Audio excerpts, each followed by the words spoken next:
നമസ്കാരം. മലയാളി വാർത്തയിലേക്ക് സ്വാഗതം. യമനെയും അവിടുത്തെ ഹൂതി വിമതരെയും പാഠം പഠിപ്പിക്കാൻ ഇസ്രയേൽ കോപ്പ് കൂട്ടുന്നു. ഇനി ഏത് നിമിഷവും യമനിലേക്ക് ഇസ്രയേൽ മിസൈലുകൾ വർഷിക്കുമെന്ന് തീർച്ചയായിരിക്കുന്നു. ഗാസയ്ക്ക് നേരെ നടത്തിയ കടുത്ത ആക്രമണങ്ങൾക്ക് തുല്യമായ മിസൈൽ വർഷം നടത്താൻ ടെൽ അവീവിൽ ഒരുക്കം അവസാന ഘട്ടത്തിലാണ്.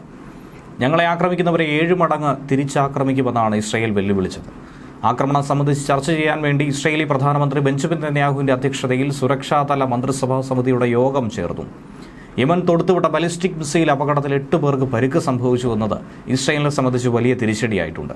കഴിഞ്ഞ 3 ദിവസത്തിനിടയിൽ തുടർച്ചയായ 4ാമത്തെ മിസൈൽ ആക്രമണം കൂടിയാണിത്. ഇസ്രയേലിന്റെ പ്രതിരോധ സംവിധാനത്തെ ഞെട്ടിച്ചുകൊണ്ട് യമനിലെ ഹൂതി വിമതർ ഇസ്രയേലിലേക്ക് തൊടുത്തുവിട്ട ബാലിസ്റ്റിക് മിസൈൽ ഇസ്രയേലിന്റെ ഏറ്റവും പ്രധാനപ്പെട്ട വിമാനത്താവളമായ ബെൻ ഗൂറിയോൻ വിമാനത്താവളത്തിന്റെ ടെർമിനലിൽ നിന്നും വെറും 75 മീറ്റർ അകലെയാണ് പതിച്ചത്. മിസൈൽ പതിച്ചതിനെ തുടർന്ന് അവിടെ 25 മീറ്റർ ആഴത്തിലുള്ള വൻ ഗർത്തമാണ് രൂപപ്പെട്ടിരിക്കുന്നത്. എയർ ഇന്ത്യയിൽ ഉൾപ്പെടെ 6 വിമാനങ്ങൾ ലാൻഡ് ചെയ്യാൻ മിനിറ്റുകൾ ബാക്കി നിൽക്കെയാണ് വിമാനത്താവളം ലക്ഷ്യമാക്കി ഹൂതി ഭീകരരുടെ മിസൈൽ എത്തിയത്. ഈ സമയം വിമാനത്താവളത്തിലെ പാർക്കിംഗ് ബേയിൽ വിവിധ രാജ്യങ്ങളുടെ 40ഓളം വിമാനങ്ങൾ കിടപ്പുണ്ടായിരുന്നു. ഇസ്രയേലിൽ വിന്യസിച്ചിട്ടുള്ള വ്യോമ പ്രതിരോധ സംവിധാനങ്ങൾക്ക് മിസൈൽ തടയാൻ കഴിയാതെ വന്നതോടെ ബെൻ ഗൂറിയോൻ വിമാനത്താവളത്തിന്റെ പ്രവർത്തനം താൽക്കാലികമായി നിർത്തിവെക്കാൻ ഇസ്രയേൽ നിർബന്ധിതരായിരുന്നു.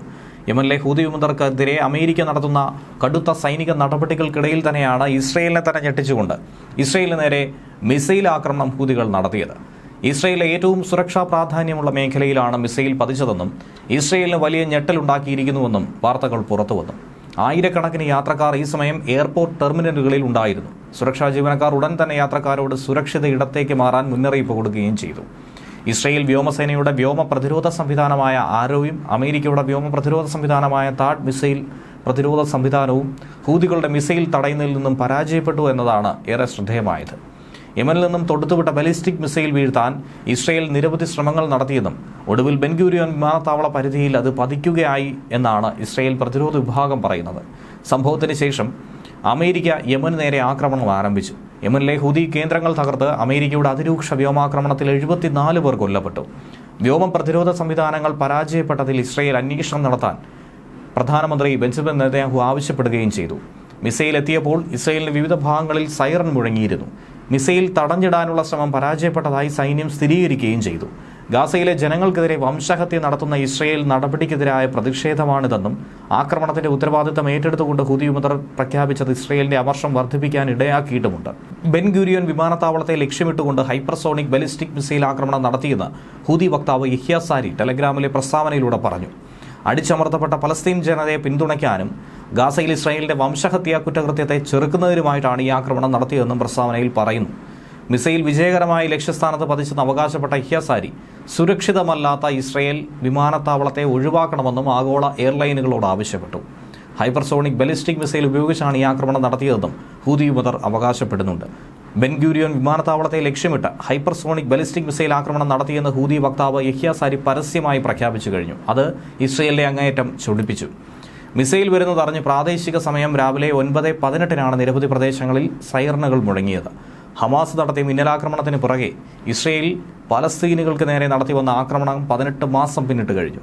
18 മാസത്തിലധികമായി ഗാസയിൽ ഇസ്രയേൽ നടത്തിയ ആക്രമണങ്ങളിൽ ഇതിനോടകം ഏറ്റവും കുറഞ്ഞത് 53,000 പേർ കൊല്ലപ്പെട്ടു.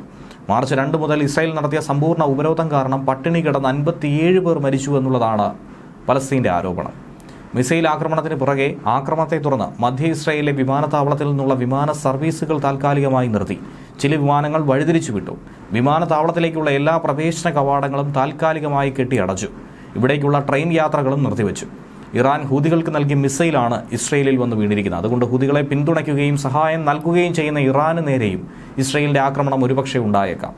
ഇറാൻ അനുകൂല ഗ്രൂപ്പിന്റെ മിസൈൽ ആക്രമണത്തിന്റെ ഉത്തരവാദിത്തം ടെഹ്റാനിൽ ചുമത്താമെന്നാണ് ഇസ്രയേൽ പറയുന്നത്. ഗാസയിലെ യുദ്ധത്തിൽ ഹമാസിനെ പിന്തുണച്ചുകൊണ്ട് ഇസ്രയേലിനെതിരെ രംഗത്ത് വന്ന ഇറാനാണ് സൗദി അറേബ്യയുമായി കാലങ്ങളായി ശത്രുതയിലുള്ള ഹൂതികളും പിന്തുണ കൊടുക്കുന്നത്. വിമാനത്താവളത്തിൽ മിസൈൽ പതിച്ച സാഹചര്യത്തിൽ അവിടേക്ക് പറന്നുകൊണ്ടിരുന്ന എയർ ഇന്ത്യ വിമാനം അബുദാബിയിലേക്ക് വഴിതിരിച്ചു വിട്ടിരുന്നു. എയർ ഇന്ത്യ വിമാനം AI-139 ടെൽ അവീവിൽ ഇറങ്ങുന്നതിന് മിനിറ്റുകൾക്ക് മുൻപാണ് ഈ ആക്രമണം നടന്നതെന്നുള്ളതും വളരെ ശ്രദ്ധേയമായ കാര്യം.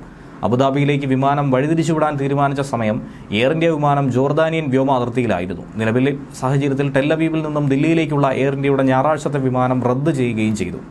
ടെൽ അവീവിലേക്കും തിരിച്ചുമുള്ള എല്ലാ വിമാന സർവീസുകളും അടിയന്തരമായി നിർത്തിവെച്ചുവെന്ന് എയർ ഇന്ത്യ തൊട്ടുപിറകെ വ്യക്തമാക്കി. എയർ ഇന്ത്യയ്ക്ക് പുറമെ Austrian, Eurowings, Swiss, Lufthansa, British Airways തുടങ്ങിയ എയർലൈൻസുകളും താൽക്കാലികമായി സർവീസ് അവസാനിപ്പിക്കേണ്ടി വന്നിരുന്നു. ന്യൂസ് ഡെസ്ക് മലയാളി വാർത്ത.